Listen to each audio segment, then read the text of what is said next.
Hello everyone, ఈరోజు మన topic మళ్ళీ పాండమిక్గా మారబోతున్న మంకీ పాక్స్ వైరస్ గురించి. ఈ మంకీ పాక్స్ వైరస్ అనేది ఇప్పుడు కాదండి, వచ్చిన ఫస్ట్ కేస్ 1970లో. అది మళ్ళీ ఇప్పుడు రిలాప్స్ అయ్యి ఇలా వస్తుంది. అండ్ దీని యొక్క మొదటి సిమ్టమ్ అండ్ దీని లక్షణాలు ఏంటి అంటే ఎక్కువగా సడన్గా ఫీవర్ రావడం, అది హై ఫీవర్. అండ్ దాంతోపాటు స్కిన్ ర్యాషెస్ డెవలప్ అవ్వడం.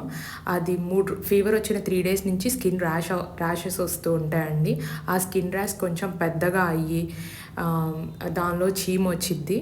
అండ్ 6 to 14 days అనేది ఇంక్యుబేషన్ పీరియడ్. ఇప్పుడు మీరు చూస్తున్న ఇమేజ్లో లాగా అవి ఏ డేస్కి ఎలా మారి ఎలా రిజాల్వ్ అయ్యి ఎలా తగ్గుతుంది అనేదండి అది.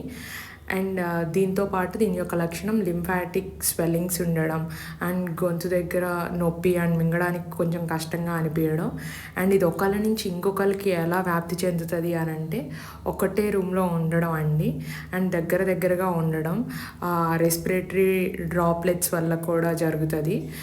అండ్ దీంతోపాటు మంకీ పాక్స్ వచ్చిన యానిమల్స్ని వండుకొని తినటం వల్ల, అండ్ ఒకటే బెడ్షీట్స్ ఆర్ క్లాత్స్ నీడిల్స్ ఏమైనా షేర్ చేసుకోవడం వల్ల. దీనికి ప్రజెంట్ అయితే క్యూర్ ఏం లేదండి. ఆల్రెడీ వ్యాక్సినేషన్ స్మాల్ పాక్స్ది యూజ్ చేస్తున్నారు. దానివల్ల 100% కాకపోయినా కొంచెం ప్రొటెక్షన్ ఉంటుంది. ఇది మనం తెలుసుకొని మళ్ళీ ఇది కూడా పాండమిక్ అవ్వకుండా ఉండడానికి మనం